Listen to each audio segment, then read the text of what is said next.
गुरुर्ब्रह्मा आचार्य गुरुर्देवो महेश्वरः गुरुः साक्षात् परब्रह्म तस्मै श्रीगुरवे नमः। यद्विद्याविलासेन भूतभौतिकसृष्टयः तन्नो परमात्मां सच्चिदानन्दविग्रहम् श्रूयते खलु? आचार्य श्रूयते। हा ह्यः एतावत्पर्यन्तं जातं। स्वभावेनामृतो धर्मः यस्य स्वभावेनामृतो यस्य धर्मो गच्छति मर्त्यतां कृतकेनामृतस्तस्य कथं स्थास्यति निश्चलः इति। यस्य धर्मः स्वभावेन अमृतः वर्तते, नाम यस्य स्वभावः इत्यभिप्रायः तत्र। नाम यस्य स्वभावः स्वतः एव स्वतःसिद्धतया अमृतः, सः कथं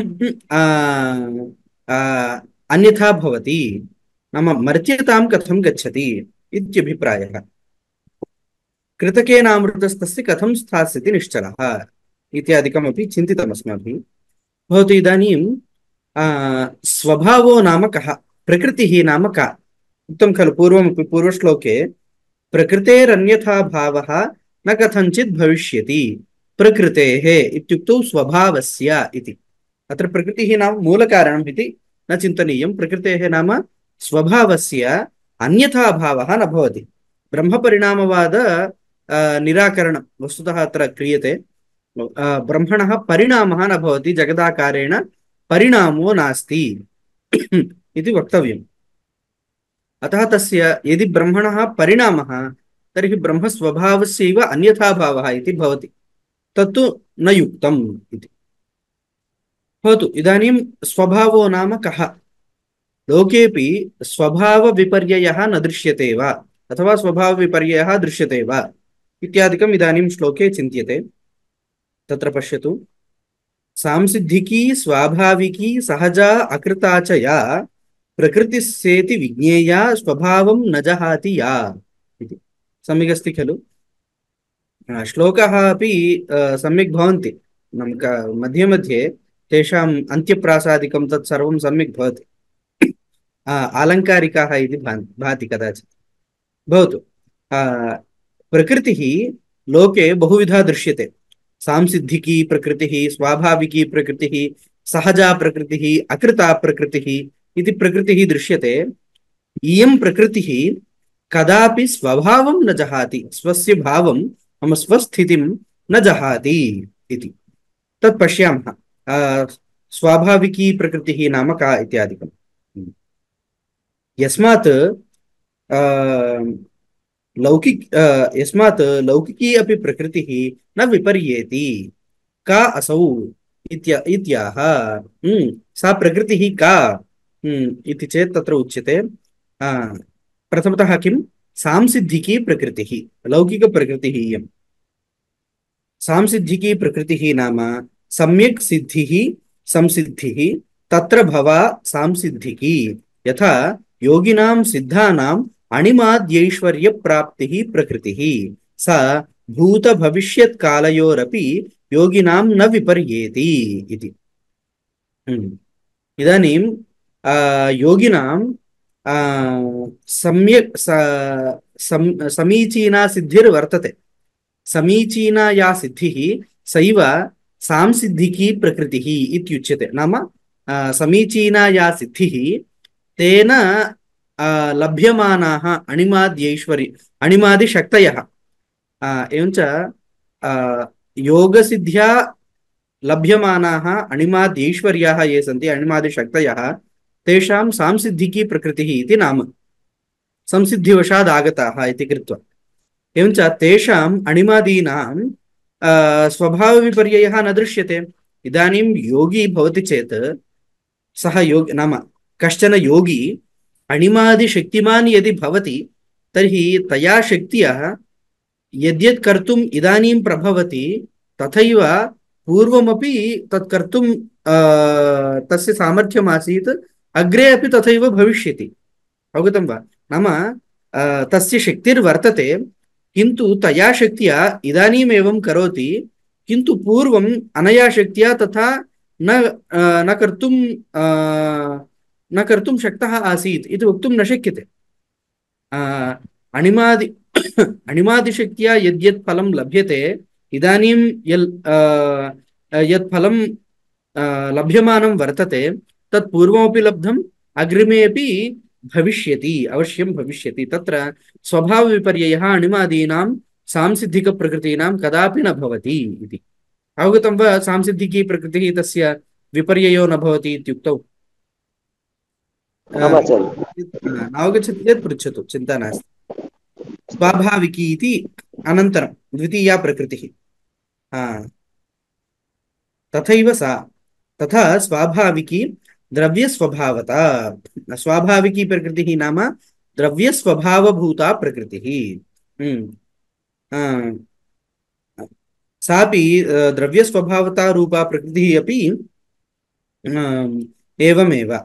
किं यथा अज्ञादीनाम् उष्णप्रकाशादिलक्षणा, सापि न कालान्तरे व्यभिचरति देशान्तरे च, तथा सहजा भवतु। इदानीं द्रव्यस्वभावता का वर्तते इत्युक्तौ अग्निः उष्णः भवति, जलं शीतं भवति इत्यादिकं यद् वर्तते नाम स्वतः। इदानीम् अग्निः उष्णः भवति इत्यस्मिन् विषये तु कदापि व्यभिचारो नास्ति। अग्निः आगच्छति चेत् औष्ण्यम् अनुभूयते, एवं प्रकाशोऽपि आगच्छति।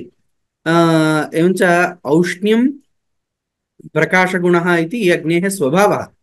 सः स्वभावः कदापि न विपर्येति।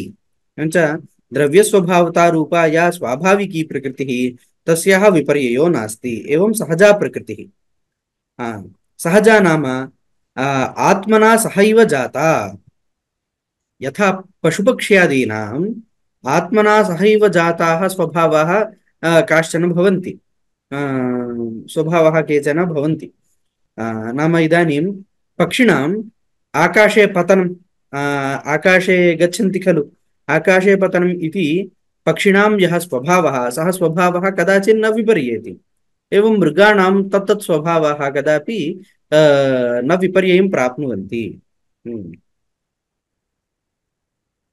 अवगतम्? एवञ्च तथा यथा पक्ष्यादीनाम् आकाशगमनादिलक्षणा प्रकृतिः।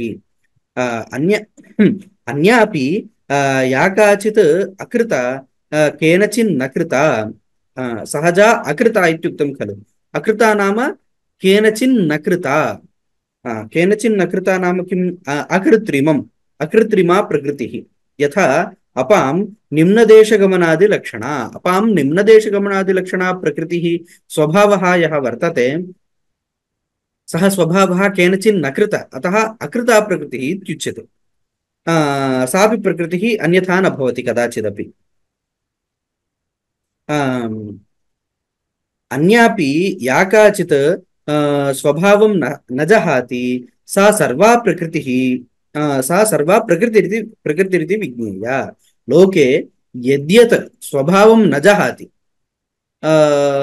सा प्रकृतिः इत्येव वक्तव्यम्। अवगतं? नाम लोके यत्र यत्र स्वभावविपर्ययः न दृश्यते तस्य प्रकृतिरिति नाम। एवं तर्हि प्रकृतिः इत्यस्य स्वभावविपर्ययाभावः एव यदि अर्थः, तर्हि ब्रह्मप्रकृतेः नाम ब्रह्मस्वभावस्य अन्यथा भावः कुतः स्यात् इति। किञ्च मिथ्याकल्पितेषु लौकिकेष्वपि वस्तुषु प्रकृतिः न अन्यथा भवति। मिथ्याकल्पितेष्वेव प्रकृतिः अन्यथा न भवति चेत् उक्तरीत्या किमुत अजस्वभावेषु परमार्थवस्तुषु अमृतत्वलक्षणा प्रकृतिः न अन्यथा भवति इत्यभिप्रायः। अवगतं खलु? अत्र कदाचित् शङ्का स्यात्, अमृतस्वभावेषु इति बहुवचनप्रयोगः कृतः खलु। बहुवचनप्रयोगः कुतः इत्युक्तौ कल्पित आत्मभेदमादाय। यद्यपि भेदः कल्पितः किन्तु आत्मानः न कल्पिताः, अतः तत्र स्वभावविपर्ययो न भवति। आत्मत्वेन प्रसिद्धेषु भेदेन प्रसिद्धेषु आत्मसु कदाचिदपि स्वभावविपर्ययः न भवति। एवञ्च ब्रह्मपरिणामवादः नैव अङ्गीकर्तुं शक्यते। यदि मिथ्याभूतस्यैव स्वभावविपर्ययः न भवति तर्हि कथं ब्रह्मणः स्यात् इतोपि अस्यैव दूषणं अग्रे चलति कियत्कालं। हा, अनन्तरं किमस्ति? हा, जरामरणनिर्मुक्ताः सर्वे धर्माः स्वभावतः जरामरणमिच्छन्तः च्यवन्ते तन्मनीषया। सम्यगस्ति। इदानीम् अस्माकं जरामरणं नाम सर्वेषाम् अस्माकं कुत्र भीतिर्वर्तते? जरामरणादिषु। कदाचित् मम जरा आगच्छति, तदा स्थितिः कथं स्यात्, मरणं भवेत् इति जरामरणविषये सर्वेषाम् अस्माकं भीतिर्वर्तते खलु। तत्र उच्यते सर्वे धर्माः स्वभावतः जरामरणनिर्मुक्ताः। नाम सर्वे धर्माः इत्युक्तौ आत्मानः इत्यभिप्रायः अत्र व्याख्याने आगच्छति। स्वभावतः सर्वे आत्मानः जरामरणनिर्मुक्ताः, यतः तेषां स्वभावः अमृतत्वमिति। आत्मनां स्वभावः अमृतत्वमिति। तत्र जरामरणम् इच्छन्तः नाम आत्मनः जरा वर्तते, अमृतत्वं अमृतत्वं नास्ति, जरामरणादिकमेव वर्तते इति ये कल्पयितुम् इच्छन्ति, नाम आत्मनः आत्मनः मरणं कल्पयितुं केऽपि नेच्छन्ति, किन्तु तथा चिन्तयन्ति। अविद्यमानं विद्यमानमिव ये चिन्तयन्ति, ते तु अवश्यं तन्मनीषया तच्चिन्तया अवश्यं च्यवन्ते, स्वभावात् प्रच्यवन्ते एव। तदेव उच्यते। पश्यतु, किं विषया पुनः सा प्रकृतिः यस्याः अन्यथा भावः वादिभिः कल्प्यते, कल्पनायां वा को दोषः इत्याह। प्रकृतेः अन्यथा भावः वादिभिरुच्यते खलु। कथं कल्प्यते? अन्यथा भावः कथं कल्प्यते? किञ्च तादृश अन्यथा भावकल्पनेन को वा दोषः? यदि अन्यथा भावकल्पने कश्चन दोषः भवति चेत् तस्य तर्हि खण्डनं कर्तव्यं। यदि नैव अन्यथा भावे कोऽपि क्लेशः नास्ति तर्हि कुतः वक्तव्यम् इति चेत् अस्ति दोषः, तेषां कल्पनाप्रकारः एवं वर्तते इति वदन्ति आचार्याः। जरामरणादि सर्वविक्रियावर्जिताः इत्यर्थः। जरामरणनिर्मुक्ताः, जरामरणादि सर्वविकारवर्जिताः। के इत्युक्तौ सर्वे धर्माः सर्वे आत्मानः इत्येतत् स्वभावतः प्रकृतितः, प्रकृतिसिद्धमिदं, स्वभावसिद्धम्। एवं स्वभावाः सन्तः धर्माः, धर्माः नाम आत्मानः जरामरणम् इच्छन्तः, इच्छन्त इव इच्छन्तः। नाम जरामरणादिकं मे भवतु इति कोऽपि न इच्छति, कोऽपि मूढोऽपि नेच्छति। अतः अत्र किमुच्यते? इच्छन्त इव इच्छन्तः इति अभिप्रायः। यथा रज्ज्वामिव सर्पम् आत्मनि कल्पयन्तः च्यवन्ते, स्वभावतः चलन्ति इत्यर्थः। अवगतम्? यथा रज्जौ सर्पं कल्पयन्ति तथा आत्मनि जरामरणादिकं कल्पयन्ति, तदेव इच्छन्ति इति लक्षणया प्रयोगः, गौणः प्रयोगः।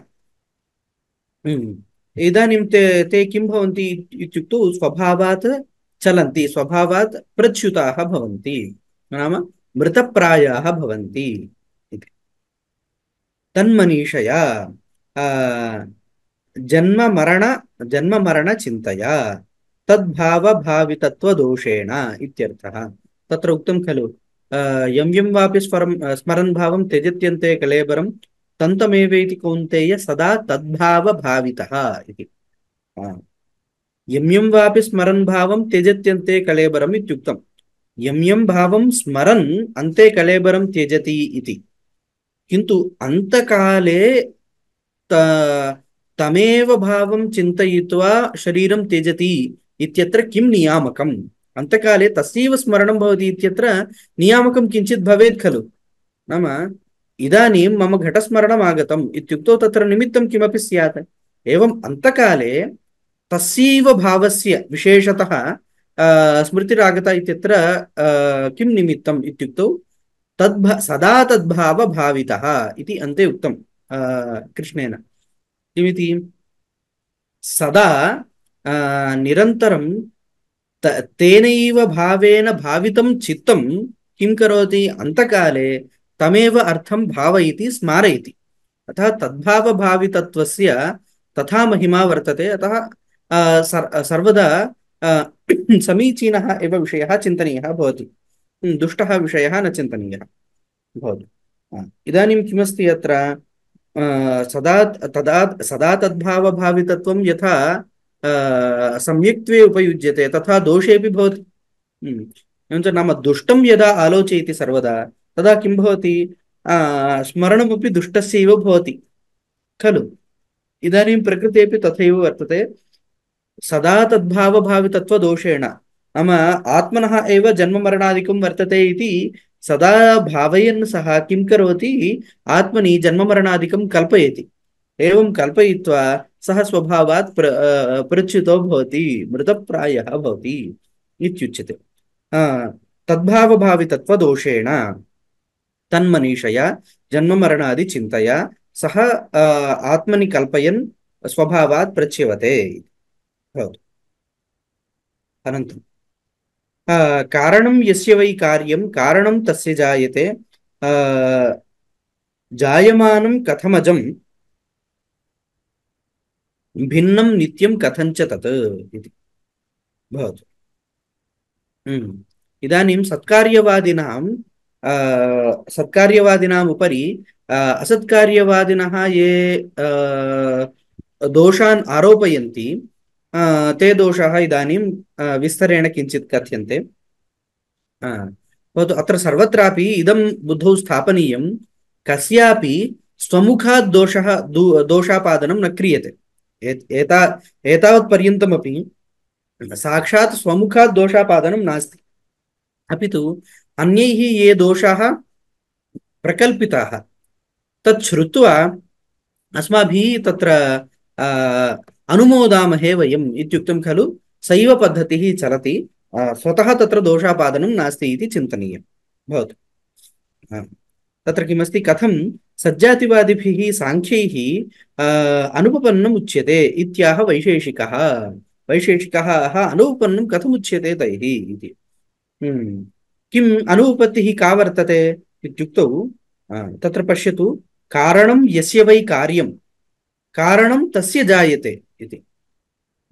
पश्यतु, कारणं मृद्वत् उपादानलक्षणं यस्य वादिनः वै कार्यं कारणमेव कार्याकारेण परिणमते यस्य वादिनः इत्यर्थः।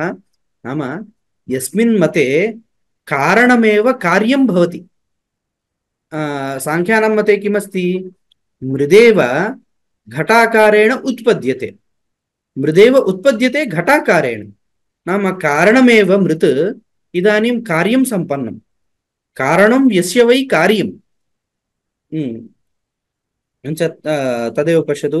एवञ्च कारणमेव कार्याकारेण परिणमते इति यस्य वादिनः तस्य अजमेव सत्प्रधानादि कारणं महदादि कार्यरूपेण जायते इत्यर्थः आगच्छति बलात् खलु। तदेव ते वदन्ति, प्रधानं यन्मूलकारणं वर्तते तन्मूलकारणं महदादि कार्यरूपेण जायते, कारणमेव महदादिरूपेण जायते इति वक्तव्यम्। महदाद्याकारेण चेत् जायमानं प्रधानं कथम् अजमित्युच्यते? यदि जायते तर्हि अजं मूलकारणम् इति तैः कथम् अभ्युपगम्यते? महदाद्याकारेण जायमानं प्रधानम् अजं कथं स्यात्? नैव भवति खलु। तैः विप्रतिषिद्धं चेदं जायते अजम् इति च उच्यते, विप्रतिषिद्धम् उच्यते।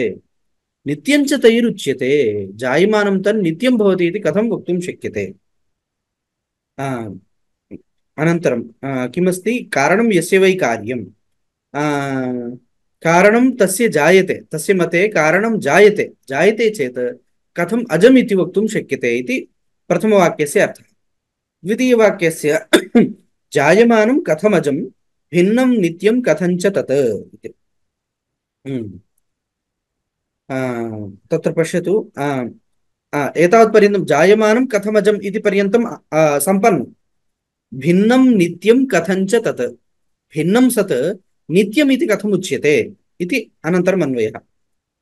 प्रधानं भिन्नं नाम विदीर्णं, स्फुटितम् एकदेशेन सत्। विदीर्णं स्फुटितम् इत्यनयोः तावान् भेदः कोऽपि नास्ति। स्फुटितम् इत्युक्तौ भग्नं, विदीर्णम् इत्युक्तौ इतोपि विनाशः जातः इति चिन्त्यतां, तथा भवति। एवञ्च भिन्नं विदीर्णं तस्यैव व्याख्यानम् एकदेशेन स्फुटितं सत् कथं नित्यं भवेत्। प्रधानादिकम् एकदेशेन विभक्तम् एकदेशेन कार्याकारेण भग्नम् अथवा विदीर्णम् इत्यस्य एक्स्पान्शन् इत्यपि अर्थः, विस्तीर्णम् इत्यपि अर्थः। एवञ्च प्रधानं कार्याकारेण विस्तीर्णम् एक्स्पान्शन् आगतं, तथा इतोपि एक्स्पाण्ड् जातम् इत्युक्तौ विकारः आगतः। विकारः आगतश्चेत् नित्यत्वं भज्यते खलु। न हि सावयवं घटादि एकदेश स्फुटनधर्मी नित्यं दृष्टं लोके खलु। सावयवं घटादि एकदेश स्फुटनधर्मी नाम एकदेशेन कदाचित् तस्य स्फुटता भवति, नाम विभक्तता भवति, भग्नो भवति कदाचित्। तादृशः घटः कदाचित् नित्यमिति दृष्टं वा? नास्ति खलु।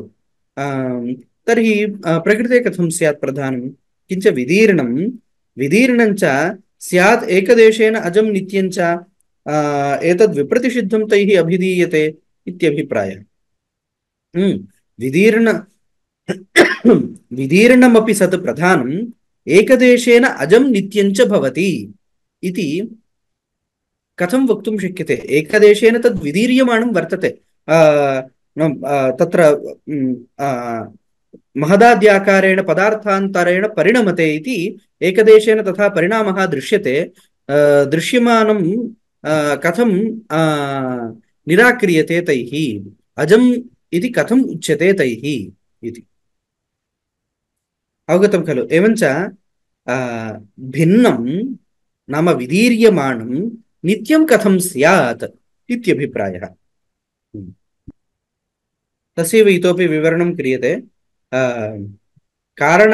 कारणाद्यनन्यत्वम् अतः कार्यमजं यदि जायमानाद्धि वै कार्यात् कारणन्ते कथं ध्रुवम्। इदानीम् इतोपि तेषामेव दूषणम्। उक्तस्यैव अर्थस्य स्पष्टीकरणार्थम् किमिति? कारणात् अजात् कार्यस्य यदि अन्यत्वम् अनन्यत्वम् इष्टं त्वया ततः कार्यम् अजमिति प्राप्तं खलु। कार्यकारणयोः अनन्यत्वम्, अनन्यत्वं नाम अभेदः। अस्माकं किमस्ति? तदनन्यत्वम् आरम्भणशब्दादिभ्यः इति सूत्रे वर्तते।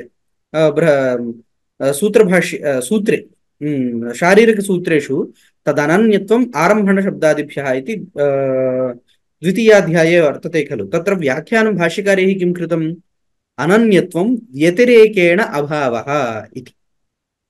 तस्य पुनः एतैः भामतीकारैः इतोपि स्पष्टं व्याख्यानमस्ति। अनन्यत्वं नाम अभेदः इति अनुक्त्वा, अभेदः ऐक्यमित्यनुक्त्वा व्यतिरेकेण अभावः इति आचार्यः वदति खलु। अतः तस्य अयमर्थः न खलु अनन्यत्वमित्यभेदं ब्रूमः किन्तु भेदं व्यासेधामः इति वर्तते इति व्याख्यानं। तत्र अनन्यत्वम् इत्यत्र द्वेधा अर्थवर्णनं कर्तुं शक्यते। एकं तु अभेदः, अभेदो नाम ऐक्यम्, अभेदो नाम भेदाभावः इति न, अभेदो नाम ऐक्यम्, एकमेव वस्तु। इदानीं सोऽयं देवदत्तः इत्युक्तौ सः तद्देवदत्तापेक्षया अयं देवदत्तः अभिन्नः, नाम स एव अयम्, एक एव अयं देवदत्तः इति एकत्वं तत्र उच्यते। भेदनिरासो नाम तेषाम् अत्यन्तभेदो नास्ति। घटपटयोः यथा अत्यन्तं भेदः तथा कार्यकारणयोः अत्यन्तं भेदो नास्ति इति भेदप्रतिषेधः तत्र क्रियते। एवञ्च भेदप्रतिषेधस्य ऐक्यरूपस्य अभेदस्य च वैलक्षण्यं वर्तते, व्यत्यासः वर्तते। एवञ्च एते प्रकृते किं वदन्ति इत्युक्तौ अनन्यत्वं यदि इष्टम् ऐक्यं यदि इष्टं किञ्च अस्माकं वस्तुदृष्ट्या कार्यमित्येव नास्ति अतः तत्र अनन्यत्वमस्ति वा अन्यत्वमस्ति वा इति विचारः न कर्तव्यः प्रकृते उत्तमस्थितौ स्थित्वा खलु अयम् उपन्यासः अतः अस्माकं वस्तुतः कार्यस्यैव अभावात् तस्य अन्यत्वमस्ति वा अनन्यत्वमस्ति वा इति विचारः सद्यः नापेक्षते येषां तु द्वितीयं सत्यमिति कृत्वा तत्र अपेक्षा वर्तते अन्यत्वं वा अनन्यत्वं वा इति एवञ्च साङ्ख्याः किं वदन्ति कार्यकारणयोः अनन्यत्वम् अभेदः इति वदन्ति यदि कार्यकारणयोः अनन्यत्वं तर्हि कारणमजम् अजं चेत् कार्यमपि अजम् इत्येव प्राप्तम् ऐक्यादेव अभेदादेव अभिन्नत्वादेव कारणमजं चेत् कार्यमपि अजम् इत्येव आगच्छति कारणात् अजात् कार्यस्य यदि अनन्यत्वम् इष्टं त्वया ततः कार्यम् अजम् इति प्राप्तम्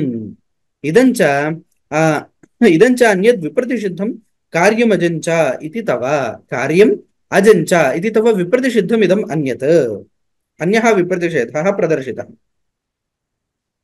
कारणात् यदि अनन्यत्वम् अतः कार्यमजं यदि इति प्रथमवाक्यम् जायमानाद्धि वै कार्यात् कारणन्ते कथं ध्रुवम् किञ्च इदानीं विपरीततया पश्यतु इदानीं कारणाद् अभिन्नं कार्यं चेत् कार्यम् अजम् इति उक्तम् एवं जायमानात् कार्यात् यदि अभिन्नं कारणं तर्हि कारणमपि जायते इत्यागतं खलु तदेव वदन्ति किञ्च अन्यत् अन्यत् कार्यकारणयोः अनन्यत्वे दोषः अन्यः दोषः किमिति जायमानाद्धि वै कार्यात् कारणम् अनन्यं नित्यं ध्रुवञ्च ते कथं भवेत् कारणं नित्यं ध्रुवम् इत्युच्यते किन्तु जायमानात् कार्यात् अनन्यम् अभिन्नम् इति च उच्यते उभयं कथं स्यात् कथं भवेत् न हि कुक्कुट्याः एकदेशः पच्यते एकदेशः प्रवासाय कल्प्यते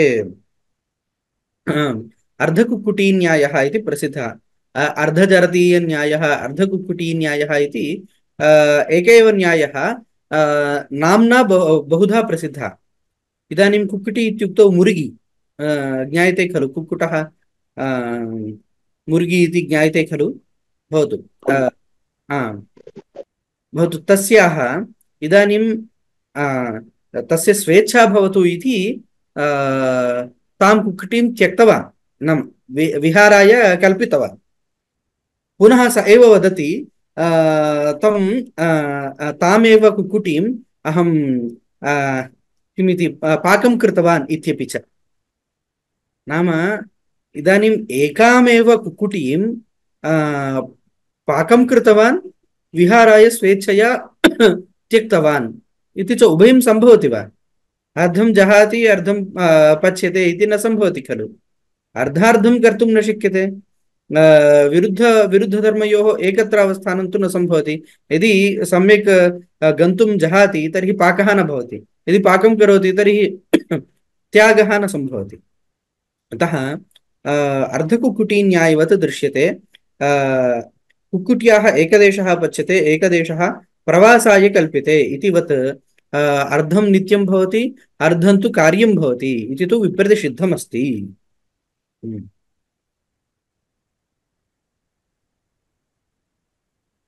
भवतु अग्रे गच्छामः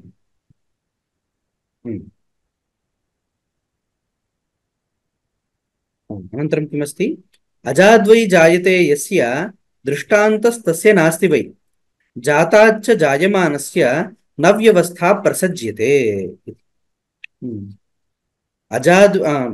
अजाद्वै यस्य जायते तस्य दृष्टान्त एव नास्ति लोके पश्यतु किञ्च अन्यत् अजात् अनुत्पन्नाद् वस्तुनः जायते यस्य वादिनः कार्यम् अनुत्पन्नात् कारणात् जायते तस्य वादिनः दृष्टान्तः नास्त्येव तस्य दृष्टान्तः तस्य नास्ति वै तस्य दृष्टान्त एव नास्ति वक्तुम् दृष्टान्ताभावे अर्थात् अजात् न किञ्चित् जायते इति सिद्धं भवति खलु। किञ्चित् दृष्टान्तः नास्ति, कश्चन दृष्टान्तः नास्ति चेत् सः अर्थः आपाततोपि दृढीकृतो न भवति खलु। इदानीं प्रथमतः दृष्टान्तेन सम्भावना यदि आगच्छति तर्हि तदुपरि विचारादिकं कर्तुं शक्यते। यदि दृष्टान्त एव नास्ति तर्हि सम्भावना मात्रं न भवति। एवञ्च किमपि केनचिदपि न जायते इत्येव सिद्धं भवति। तदेव पश्यतु, दृष्टान्ताभावे अर्थात् अजात् किञ्चित् जायते, किञ्चित् न जायते, न किञ्चित् जायते इति सिद्धं भवति। अजात् न किञ्चित् जायते, अजाद्वै जायते यस्य दृष्टान्तः तस्य नास्ति वै। जाताच्च जायमानस्य न व्यवस्था प्रसज्यते इति। तदेव अनन्तरम् उच्यते भवति, यदा पुनः जातात् जायमानस्य वस्तुनः अभ्युपगमः तदपि अन्यस्मात् जातात् तदपि अन्यस्मात् इति न व्यवस्था प्रसज्येत, अनवस्थानं स्यात् इत्यर्थः। भवतु, अजात् किञ्चित् जायते इत्यत्र दृष्टान्तो नास्ति, जायमानाद् अन्यत् जायते इत्यत्र तु दृष्टान्तो वर्तते। नाम इदं भवतु, पटः कस्मात् जातः पटः, तन्तुभिः जातः इति। एवञ्च तन्तुभ्यः पटस्य जातिः, तन्तूनां अंशभेदात् उत्पत्तिः, तस्य वृक्षाद् उत्पत्तिः इति, कार्पासाद् उत्पत्तिः, कार्पासस्य वृक्षाद् उत्पत्तिः इति जातात् जायमानस्य दृष्टान्तः वर्तते। नाम जायमानादेव किञ्चिदन्यत् जायते इति इत्यत्र दृष्टान्तः वर्तते। अतः मूलकारणमपि जायमानम् इत्येव भवतु। जायमानादेव मूलकारणात् नूतनं वस्तु किञ्चित् जायते इत्यभ्युपगन्तुं शक्यते खलु, दृष्टान्तस्य सत्त्वात् इत्युक्तौ भवतु दृष्टान्तः। किन्तु कियत्पर्यन्तं वक्तुं शक्यते? मूलकारणपर्यन्तं तथा वक्तुं शक्यते। यदि मूलकारणमपि जायमानं तर्हि तस्यापि किञ्चित् कारणं वक्तव्यं खलु। जायते इत्युक्तौ किञ्चित् कारणमस्ति इति वक्तव्यम्। एवञ्च यत् मूलकारणम् अन्यस्मात् जायते तस्य मूलकारणकारणस्यापि किञ्चित् कारणान्तरं वक्तव्यं, यतः तदपि जायते इत्येव वक्तव्यम्। एवञ्च तस्यापि कारणम् इति अवस्थारहिततया परम्परा तथा गच्छति। अतः न व्यवस्था सिद्ध्यति। अत्र मूले किमस्ति? जाताच्च जायमानस्य न व्यवस्था प्रसज्यते, जातादेव जायते इत्यङ्गीकारे व्यवस्था तु कल्पयितुं न शक्यते, अनवस्थादोषः आगच्छति, अनवस्थानं स्यात् इत्यर्थः। भवतु, अनन्तरश्लोकः। हेतोरादिः फलं येषाम् आदिर्हेतुः फलस्य च, हेतोः फलस्य चानादिः कथं तैरुपवर्ण्यते। भवतु, इदं सर्वेषामेव वर्तते क्लेशः। एतादृशः क्लेशः सर्वेषामस्ति। पश्यतु, यत्र त्वस्य सर्वमात्मैव अभूत् इति परमार्थतः द्वैताभावः श्रुत्युक्तः यः वर्तते तमाश्रित्य आह। भवतु, वस्तुतः अस्माकं वेदान्तेपि अयं क्लेशः आगच्छति, नाम माया विषये। किन्तु मायां त्यक्त्वा, नाम माया विषयं सर्वमपि त्यक्त्वा यत्र त्वस्य सर्वमात्मैव अभूत् तत्केन कं पश्येदिति पारमार्थिकस्थितिम् इत्युक्तां पारमार्थिकस्थितिं बुद्धौ संस्थाप्य अयं विचारः। कारिका, वस्तुतः कारिकाणां लेखनं तथैव वर्तते। नाम तेषां कारिकाणाम् इति मास्तु, इदानीं माण्डूक्योपनिषदः एव आरम्भः नाम कमुद्दिश्य आरम्भः जातः इत्युक्तौ, उत्तमसाधकः यः वर्तते, ओङ्कारोपासनेन आत्मैक्यं ज्ञातुं यः प्रभवति, तदर्थं माण्डूक्योपनिषद् आरब्धः खलु। एवञ्च तादृश उपनिषदः व्याख्यारूपाः कारिकाः अपि तादृश अधिकारं प्रत्येव इति वक्तव्यम्। एवञ्च उत्तमाधिकारिणं प्रत्येव, उत्तमाधिकारित्वे तर्हि यत्र त्वस्य सर्वम् आत्मैव अभूत् तत् केनकं पश्येदिति स्थितिं सः बुद्धौ संस्थाप्यैव भवति। अतः तत् स्वीकृत्य एव उच्यते। किमिति एवञ्च सिद्धान्तः इत्युक्तौ आत्मैक्यम् इत्येव। मायाविषये किमपि क्लेशः आगच्छति चेत् दोषो नास्ति इत्येव इति चिन्तयित्वा भवतु इति परमार्थतः द्वैताभावः श्रुत्युक्तः तमाश्रित्य आह। तत्र किमस्ति? हेतोः फलम् आदिः। आदिः नाम कारणं, हेतोः फलं कारणम्, एवमेव फलस्य हेतुः कारणम् इति परस्परं कारणत्वम् उच्यते। कार्यकारणभावः परस्परम् उच्यते। तत्तु न सम्भवति खलु, तदेव वदन्ति। कथं पश्यतु, तत्र हेतोः धर्माधर्मादेः आदिः नाम कारणं देहादिसङ्घातः फलम् येषां वादिनां देहादिसङ्घातरूपं फलं हेतोः पुण्यापुण्यादेः कारणं भवति इति येषां वादिनः स्थितिर्वर्तते। तेषामेव मते अनन्तरमपि किञ्चित् उच्यते। किमिति? तथा आदिः कारणं हेतु धर्माधर्मादिः फलस्य देहादिसङ्घातस्य। किमस्ति इदानीं फलं हेतोः आदिः इत्युक्तं प्रथमतः। नाम हेतोः धर्माधर्मादेः यत् फलं वर्तते देहादिः तदेव तस्य कारणम्। अवगतं वा? नाम इदानीं इयमेव स्थितिः। साक्षात् वदामि, तदनन्तरं श्लोकं पश्यतु। इदानीं पुण्यापुण्यादिकं कदा कर्तुं शक्यते? शरीरं किञ्चित् आगच्छति चेत् पुण्यापुण्यादिकं धर्माधर्मादिकं कर्तुं प्रभवति सः। एवञ्च पुण्यापुण्ययोः कारणं किमस्ति? अयं देहः। किन्तु वस्तुदृष्ट्या अयं देहः कथम् आगतः इत्युक्तौ पुण्यापुण्यवशादेव आगतः, धर्माधर्मवशादेव अयं देहः आगतः। एवञ्च वस्तुतः अयं देहः पुण्यापुण्ययोः कार्यं, किन्तु अयं देहः पुण्यापुण्यजनकञ्च इति इदानीम् उच्यते। एवञ्च परस्परं कारणं कार्यञ्च भवति। इदं फलं अयं देहः फलं सत् हेतोः स्वहेतोः धर्माधर्मादेरेव कारणं भवति। एवं तत् कारणं देहस्य कार्यं भवदेव देहस्य कारणमपि भवति। धर्माधर्मादिकं देहात् जायमानमपि देहस्य जनकं भवति इति परस्परविरुद्धम् उच्यते। हेतोः फलम् आदिः येषां मते, किञ्च हेतुः फलस्य आदिः इति च उभयमपि उच्यते। आचार्य इदं न अवगतम्। आचार्य इदं श्लोकं सम्यक् न अवगतम्। सम्यक् नावगतं वा? इदानीं किमस्ति? मम अयं देहः कुतः लब्धः?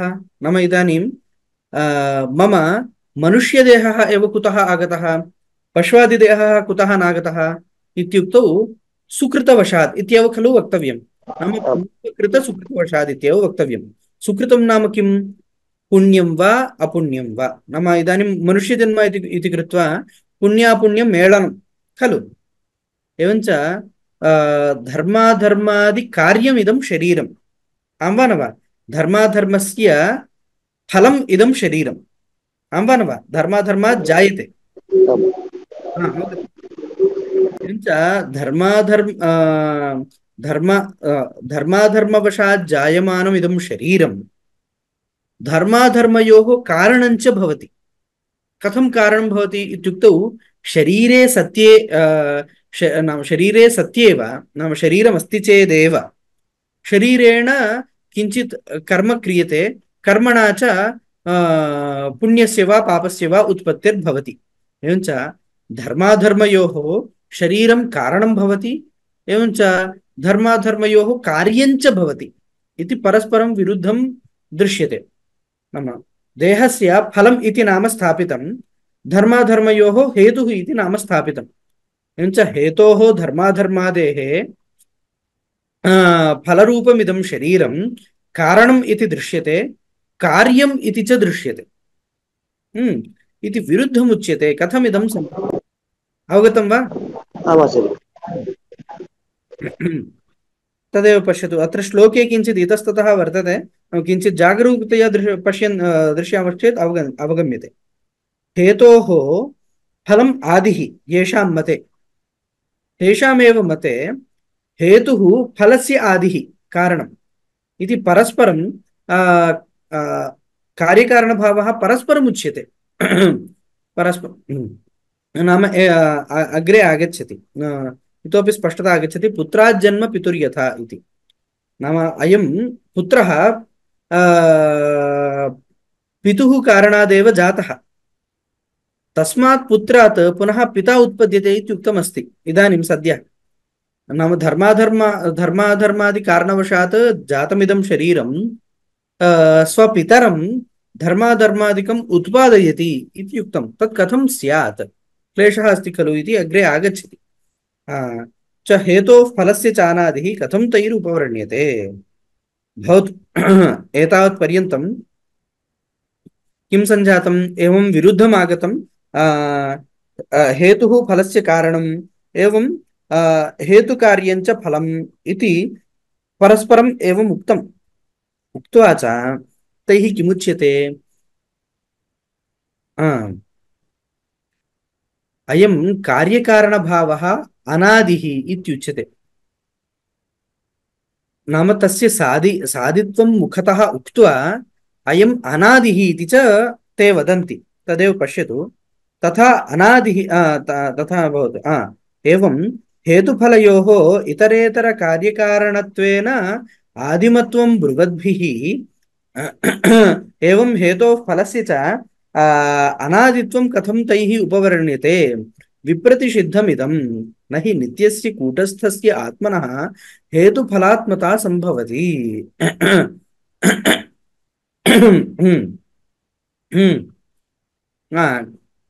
किञ्च किमस्ति अवगतं वा? इदानीं इदं शरीरमिदं किञ्चित् कारणात् जायते इत्युक्तं।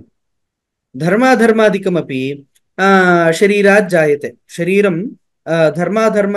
धर्माधर्मादिवशात् जायते, धर्माधर्मादिकञ्च शरीरात् जायते इति परस्परकार्यकारणभावः उक्तः। स एव न सम्भवति, किन्तु तथा स्थापयामः।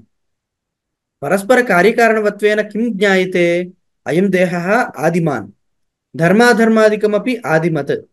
एवञ्च सादित्वं ज्ञायते धर्माधर्मयोः देहस्य च। एवञ्च एवं सादित्वं मुखतः एव उक्त्वा तदनन्तरं अयं देहादिप्रपञ्चः देहपुण्यादिप्रपञ्चः संसारप्रपञ्चः यः वर्तते सः अनादिः इति च वदन्ति। वस्तुतः इदं उत्पद्यमानं दृश्यते। उत्पद्यमानस्य अस्य कथम् अनादित्वं स्यात्? अनादित्वं न सम्भवति खलु उत्पद्यमानस्य च। देहः अपि उत्पद्यते, धर्माधर्मादिकम् उत्पद्यते, अतः अस्य कथम् अनादित्वं स्यात् इति। अवगतं वा अयं विषयः? अग्रे गच्छामि। अनन्तरश्लोकः।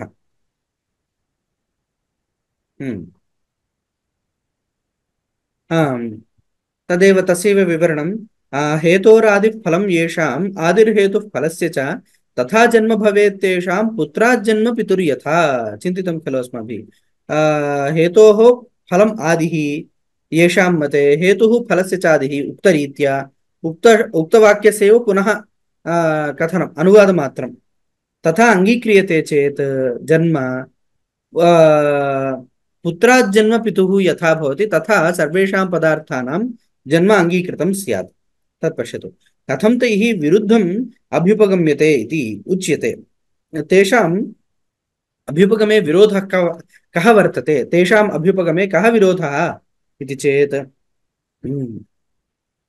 हेतुजन्यादेव फलात् हेतोः जन्म अभ्युपगच्छतां तेषाम् ईदृशः विरोधः उक्तो भवति यथा पुत्रात् जन्म पितुः, पुत्रात् पितुः जन्म यथा न भवति तथा धर्म धर्माधर्मादि कार्यात् शरीरात् धर्माधर्मादीनाम् उत्पत्तिः अथवा शरीर कार्य शरीर कार्यात् धर्माधर्म समूहात् शरीरस्यैव जनकस्य उत्पत्तिः इति उभयथापि वक्तुं न शक्यते। अवगतं खलु? यथोक्तः विरोधः न युक्तः अभ्युपगन्तुम् इति चेन्मन्यसे। संभवे हेतुफलयोः उत्पत्तौ क्रमः ईशितव्यः त्वया। अन्वेष्टव्यः हेतुः पूर्वं पश्चात् फलं च इति। इतश्च युगपत्सम्भवे यस्माद्धेतुफलयोः कार्यकारणत्वेन असम्बन्धः यथा युगपत्सम्भवतोः सव्येतरगोविषाणयोः इति। अग्रिमं श्लोकम्। तत्र किमस्ति अग्रिमं श्लोकं? संभवे हेतुफलयोः एषितव्यः क्रमस्त्वया युगपत् संभवे यस्मात् असम्बन्धो विषाणवत् इति। नाम किमस्ति? सः कोपाद् वदति, कोपावेशवशात् पूर्वपक्षी वदति अस्माकं मते कोऽपि दोषो नास्ति, सर्वं सम्यगेव वर्तते इति। भवतु सर्वं सम्यगेव वर्तते इति यदि वक्तव्यं तर्हि किं वक्तव्यं? हेतुफलयोः क्रमः कश्चन एषितव्यः। नाम हेतुः प्रथममेव भवति, तदनन्तरमेव फलम् आगच्छति, पुनः फलात् हेतोः उत्पत्तिर्नास्ति इति क्रमः कश्चन वक्तव्यः। प्रथमतः हेतुः धर्माधर्मादिकं, ततः फलं देहादिकम् उत्पद्यते इति क्रमः वक्तव्यः। किन्तु तद् वक्तुं न शक्यते। अतः अन्ततो गत्वा किमुच्यते? सकृदेव तयोरुत्पत्तिरित्युच्यते। संभवे हेतुफलयोः क्रमः त्वया एषितव्यः, वक्तव्यः, किन्तु तन्न सम्भवति। अतः किमुच्यते? युगपत् सम्भवः उच्यते। द्वयं युगपदेव जायते इति वक्तव्यम् अगत्य, अन्यत् किमपि नास्ति। एवञ्च युगपत् हेतुफलयोः सम्भवे तेषां कार्यकारणभावरूपः सम्बन्धः एव न भवति। कार्यकारणभावरूपः सम्बन्धः कयोः स्यात्? कार्यनियतपूर्ववृत्तित्वं यस्य वर्तते तस्यैव कारणत्वं, तस्मात् यदुत्पद्यते तत् कार्यम् इति उच्यते। कार्याव्यवहितप्राक्षणवृत्तेः कारणत्वं तत्सति जायमानस्य, नाम कारणे सति जायमानस्य कार्यत्वम् इति अनयोः कार्यकारणभावरूपः सम्बन्धः उच्यते। सकृदुत्पन्नयोः कार्यकारणभावः कुत्रापि न प्रसिद्धः। यथा गोविषाणयोः नाम शृङ्गयोः सव्येतरयोः, उभयत्र विद्यमानयोः सव्येतरयोः युगपदुत्पन्नयोः गोविषाणयोः परस्परं कार्यकारणभावो नास्ति खलु युगपदुत्पन्नत्वात्। नाम अयं शृङ्गः एतत् शृङ्गं प्रति कारणम्, एवं दक्षिणशृङ्गं प्रति वामशृङ्गः कारणम् इति तथा कार्यकारणभावः नोच्यते सकृदुत्पन्नत्वादेव। एवमेव हेतुफलयोः नाम धर्माधर्म शरीरादीनामपि अयमेव क्लेशः स्यात् सकृदुत्पन्नत्वे, परस्परं कार्यकारणभावः न स्यात्, कार्यकारणभाव सम्बन्धः न स्यात्। अवगतं? युगपत् सम्भवे यस्मात् असम्बन्धः, असम्बन्धः नाम कार्यकारणभावरूपसम्बन्धरहितता तन्न स्यात् विषाणवत् गोविषाणवत् इति।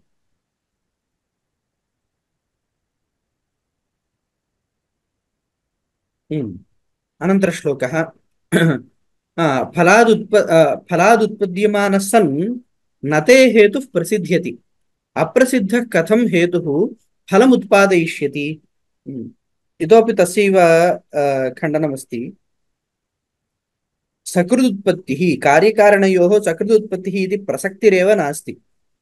यतः उत्पत्तेः प्राक् अविद्यमानकल्पं तत् कार्यं कथं किञ्चित् कार्यम् उत्पादयिष्यति। इदानीम् एवं पश्यतु,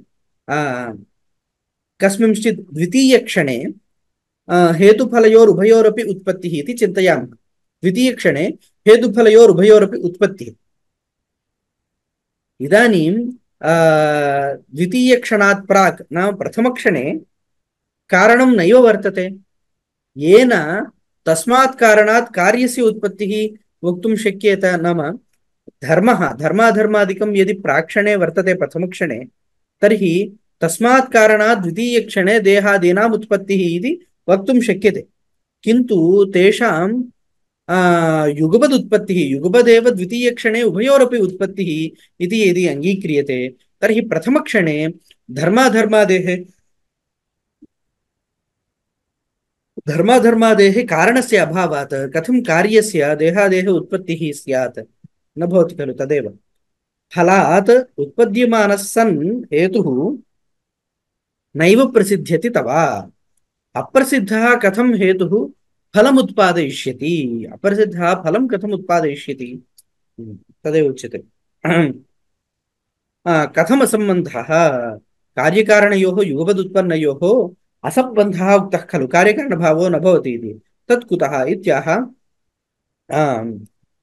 जन्यात् जन्यात् स्वतः अलब्धात्मकात् फलात् उत्पद्यमानः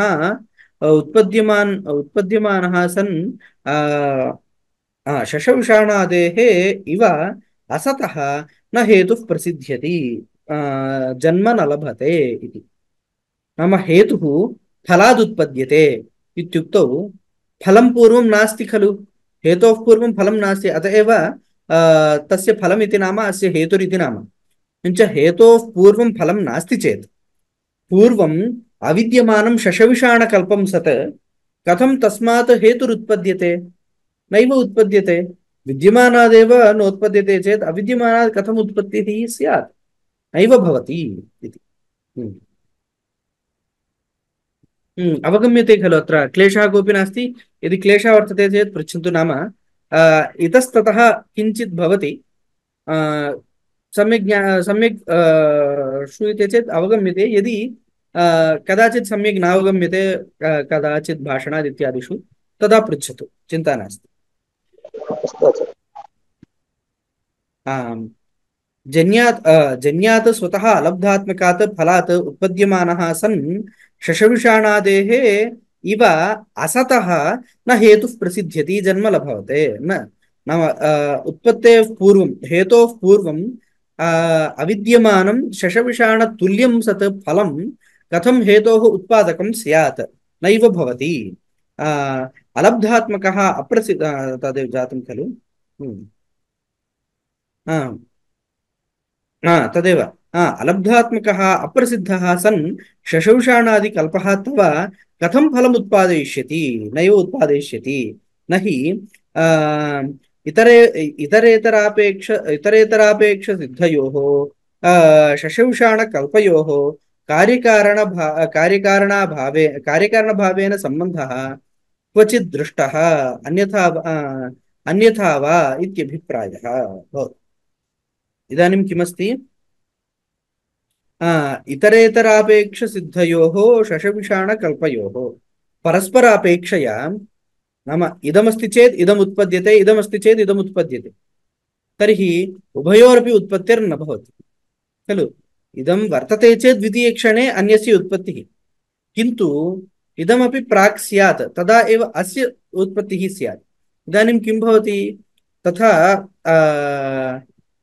गच्छत्येव तत्र उत्पत्तिः निरूपयितुं न शक्यते नाम परस्परापेक्षात् एक स्वतः एकं किञ्चित् वक्तुं न शक्यते येन द्वितीयस्य उत्पत्तिः स्यात् अतः उभयमपि असत्कल्पम् असत्तुल्यम् आगतम् परस्परसापेक्षत्वात् असत्तुल्यत्वे किं भवति इत्युक्तौ तेषां कार्यकारणभावरूपः सम्बन्धः कोऽपि न दृष्टः तत्र मृद्घटयोः कार्यकारणभावः सतोः उच्यते असतोः शशविषाणयोः परस्परं कार्यकारणभावः कुत्रापि नोच्यते खलु नाम शशविषाणद्वयं द्वयोः शशविषाणयोः परस्परं कार्यकारणभावः वक्तुं न शक्यते खलु स एव विचारः अत्र उक्तः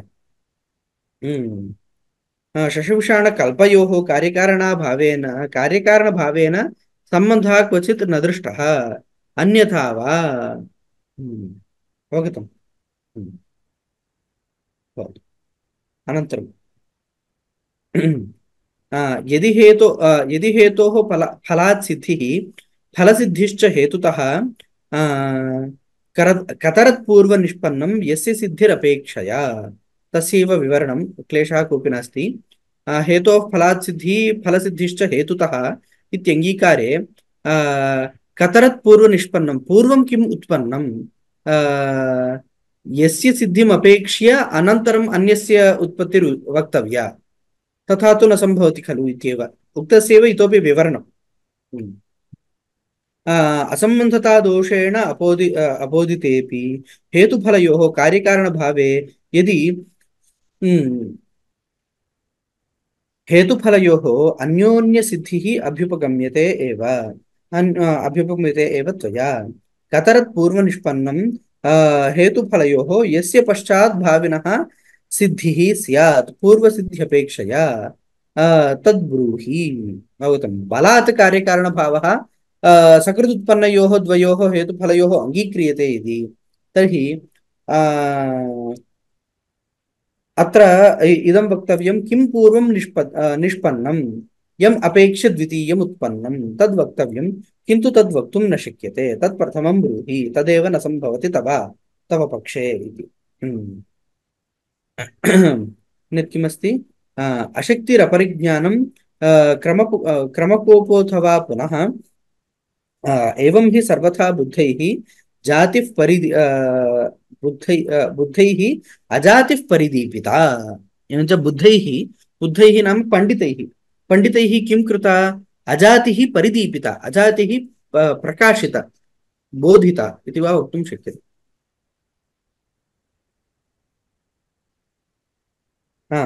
अथैतन्न शक्यते वक्तुं मन्यसे सेयम् अशक्तिः अपरिज्ञानं तत्त्वाविवेकः मूढता इत्यर्थः तत्र तत्र पश्यताम् अशक्तिरपरिज्ञानं क्रमकोपोऽथवा पुनः एवं हि सर्वथा बुद्धैः अजातिः परिदीपिता इति नाम किमस्ति हेतुः प्रथमं निष्पन्नं वा अथवा फलं प्रथमतः निष्पन्नं वा अत्र इदं बुद्धौ स्थापनीयं हेतुः नाम धर्माधर्मादिकं पुण्यापुण्यादिकं यत् शरीरस्य हेतुत्वेन प्रसिद्धं पुण्यं पुण्यपापौ इदानीं हेतोः प्राक् सिद्धिर्वा अथवा फलस्य शरीरस्य प्राक् सिद्धिर्वा इत्यत्र विनिगमकं किमपि नास्ति किञ्चित् निरूपयितुं न शक्यते यतः फलादपि हेतुनः उत्पत्तिर्वर्तते हेतुतः फलाद् उत्पत्तिर्वर्तते अतः कस्य प्राक् सिद्धत्वम् इति निरूपयितुं यदि न शक्यते तद्विषये यदि शक्तिर्नास्ति अशक्तिः वर्तते अथैतन्न शक्यते वक्तुं मन्यसे सेयम् अशक्तिः अपरिज्ञानं नाम तत्त्व अविवेकः किं तत्त्वम् इति बोद्धुं न शक्यते तत्त्व अविवेकः सा किमुच्यते मूढता मुग्धता इत्युच्यते अथवा योऽयं त्वया उक्तः क्रमः हेतोः फलस्य सिद्धिः फलाच्च हेतोः सिद्धिः इति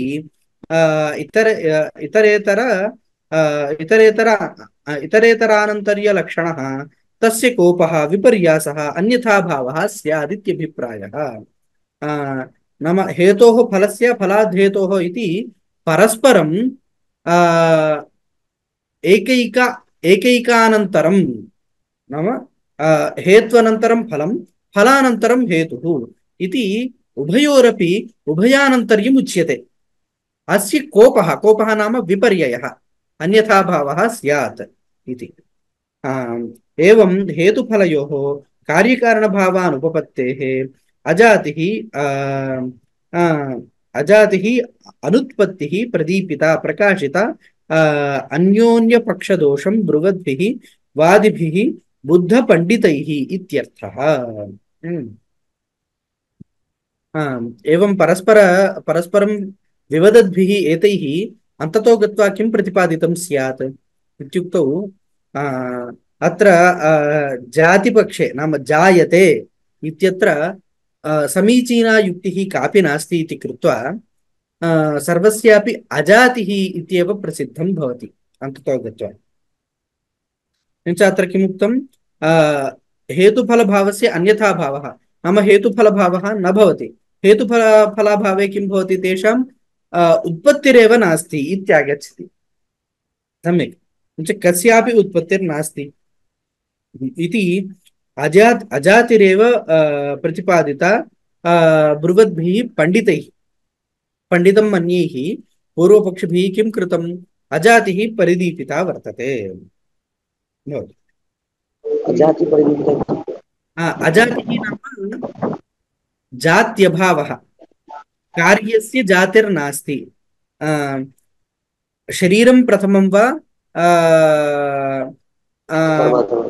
धर्माधर्मादिकं प्रथमं वा इत्यत्र निर्णयो नास्ति खलु। अतः अनेन किं भवति इत्युक्तौ देहादिकमपि न जातं धर्माधर्मादिकमपि न जातं, किमपि इदं नास्ति चेत् किमपि न जातम् इत्येव पर्यवस्यते। नाम कस्यापि उत्पत्तिर्नास्ति इत्यभिप्रायः। अजातिः परिदीपिता, जन्माभावः, किमपि न जातम् इत्येव परमार्थतः किमपि न जातं तदेव तैः उच्यते खलु आदितः। आदितः तेषां तदेव अभिप्रायः, किमपि न जातम्, इदं सर्वं कल्पितं न जातम् इति भवतु। अवगतं खलु? आचार्य। भवतु। अनन्तरम् अत्र कश्चन विचारः वर्तते। अमुं विचारं दृष्ट्वा अत्र स्थापयामः।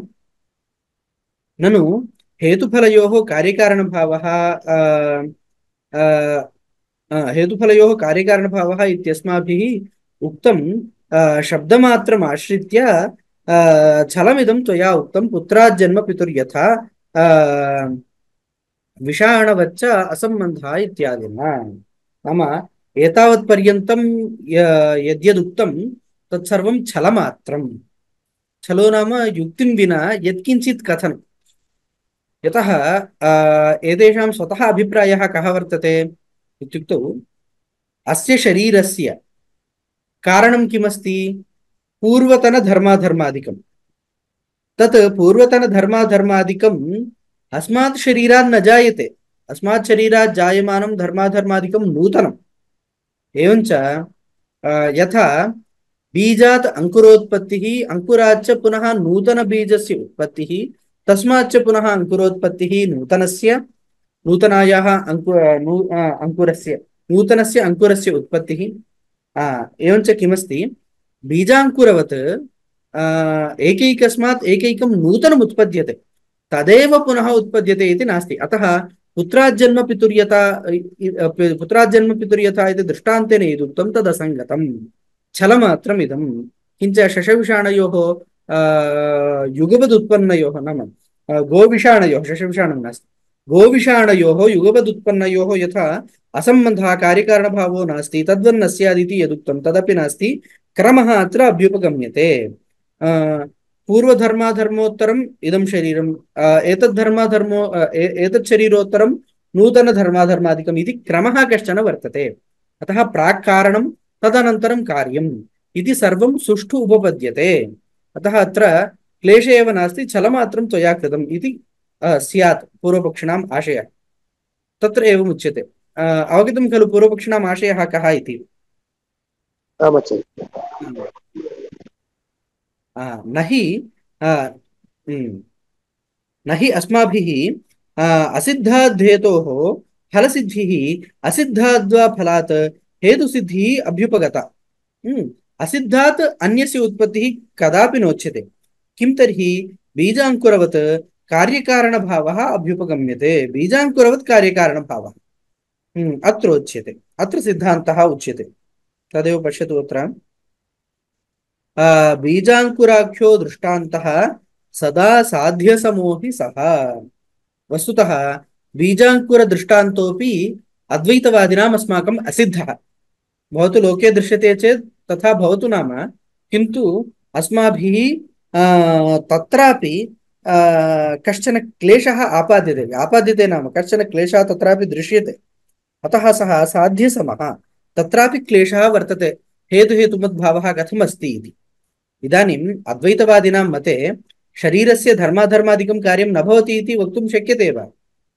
भगवद्गीतायाम् उक्तं खलु, नाम पुण्यपापादिकमेव देहस्य कारणं, देहप्राप्तौ कारणम् इति। अतः तथा कार्यकारणभावः लौकिकविषये अस्माभिः न त्यज्यते, पारमार्थिकः कार्यकारणभावः त्यज्यते। परमार्थतः तत्र कार्यं वा कारणं वा नास्ति तर्हि कार्यकारणभावः परमार्थः कथं स्यात्? अतः तद्रीत्या तस्य परमार्थतः निराकरणं भवतु। हा, इदानीं तदेव प्रकृतेपि किमुच्यते, बीजाङ्कुरदृष्टान्तः अपि अस्माकम् असिद्धः, सोऽपि साध्यसमः। तदेव पश्यतु उच्यते, बीजाङ्कुराख्यः दृष्टान्तः यः सः साध्येन तुल्यः मम इत्यभिप्रायः। मम सः साध्येन तुल्यः कथम् उच्यते? प्रत्यक्षः कार्यकारणभावः बीजाङ्कुरयोः इति यदि वदन्ति, किञ्च भवतु एवमस्ति। आ, हम्म, सः पूर्वपक्षी एव वदति किमिति, अनयोः बीजाङ्कुरयोः कार्यकारणभावः प्रत्यक्षसिद्धः। प्रत्यक्षसिद्धस्य बीजाङ्कुरकार्यकारणभावस्य कथम् अपलपितुं शक्यते, तस्य कथम् अपलापः कर्तुं शक्यते इति तस्यैव उपपादनम् अस्ति। पश्यतु, बीजाङ्कुरयोः अनादित्वम् अस्ति। बीजाङ्कुरयोः कथम् अनादित्वम्? न पूर्वस्य पूर्वस्य आ, अपरवत् आदिमत् आदिमत्वाभ्युपगमात्। किमस्ति तत्र? पूर्वस्य अपरमपरं कार्यम् इति नास्ति, किन्तु पूर्वस्य अपरापरं प्रति कारणत्वम् उच्यते। अतः अस्मिन् पक्षे क्लेशः नास्ति कोऽपि, सः प्रत्यक्षसिद्धः। नाम पूर्वबीजात् उत्तरोत्तर अङ्कुरोत्पत्तिः इति अस्माभिः दृष्टमेव तद्वर्तते। यथा इदानीम् उत्पन्नः, तस्यैव विवरणम् इदानीं दीयते। यथा इदानीम् उत्पन्नः अपरः अङ्कुरः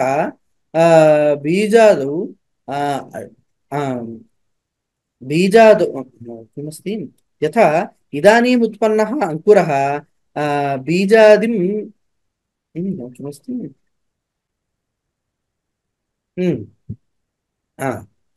क्लेशः नास्ति।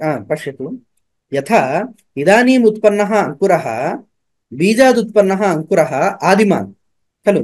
इदानीं बीजादुत्पन्नः अङ्कुरः आदिमान्, बीजञ्च अपरं अन्यस्माद् अङ्कुरात् इति क्रमेण उत्पन्नत्वात् आदिमत्। नाम सर्वम् आदिमत इदम्। एकस्मात् बीजात् अङ्कुरम् उत्पद्यते, अतः अङ्कुरः आदिमान्। एवम् अङ्कुरात् बीजं यद् उत्पद्यते तस्यापि बीजस्य आदिमत्वं भवतु, एवं वर्तते। आदिमत्। एवं पूर्वः अङ्कुरः बीजञ्च पूर्वं आदिमदेव इति प्रत्येकं सर्वस्य बीजाङ्कुरजातस्य आदिमत्वात् कस्यचित् कस्यचिदपि अनादित्वानुपपत्तिः। अत्र अनादित्वम् इत्युक्तौ आदिरहितत्वं, कारणरहितत्वं। तत्र किमुच्यते, इदानीं जायमानस्य अङ्कुरस्य पूर्वबीजादिकं हेतु, नाम इदानीम् उत्पन्नस्य अङ्कुरस्य पूर्वबीजादिकं हेतुः। तस्य बीजस्य पूर्वतन अङ्कुरः कारणं, तस्य अङ्कुरस्य पुनः पूर्वबीजं कारणम् इति पूर्वस्य तत्तत् पूर्वं कारणम् इत्यङ्गीकारे सर्वम् आदिमत्, नाम सर्वं कारणवदेव अस्ति। नाम ततः पूर्वं कारणं किञ्चित् अस्ति। पूर्वम् उक्तं खलु, कारणं नास्ति चेत्, कार्याव्यवहितप्राक्षणे कारणं नास्ति चेत् कथं कार्यस्य उत्पत्तिः? इदानीम् अस्मिन् पक्षे सर्वेषां बीजाङ्कुरादीनां वा अन्येषां वा सर्वेषामपि पूर्वं किञ्चित् वर्तते, नाम कार्यावहितप्राक्षणे किञ्चित् वर्तते, तदादाय उत्पत्तिः वक्तुं शक्यते। अतः अत्र कापि अनुपपत्तिः नास्ति इति चेत् तत्र एवं तदपि वर्तते अनुपपत्तिः। एवं हेतुफलादीनामपि एवमेव बीजाङ्कुरवत् पूर्वस्य उत्तरोत्तरं प्रति कारणत्वं वक्तव्यं।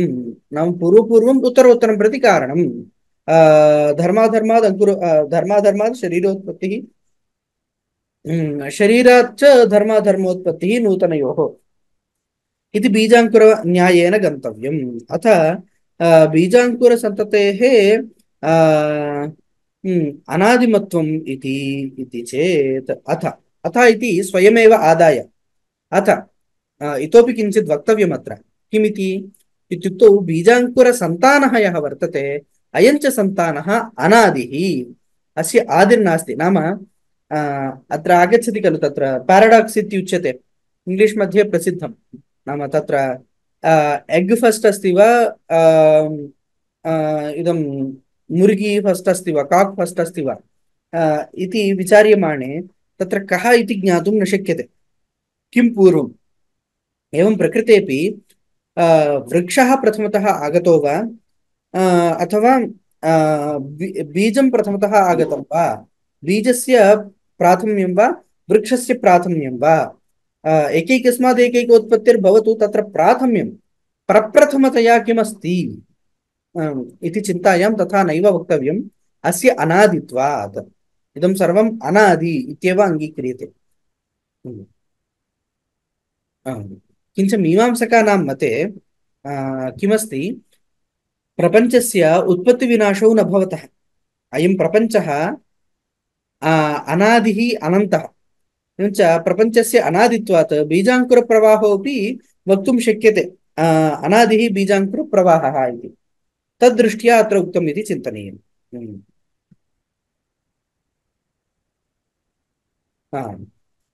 भवतु, अत्र समाधानम् उच्यते।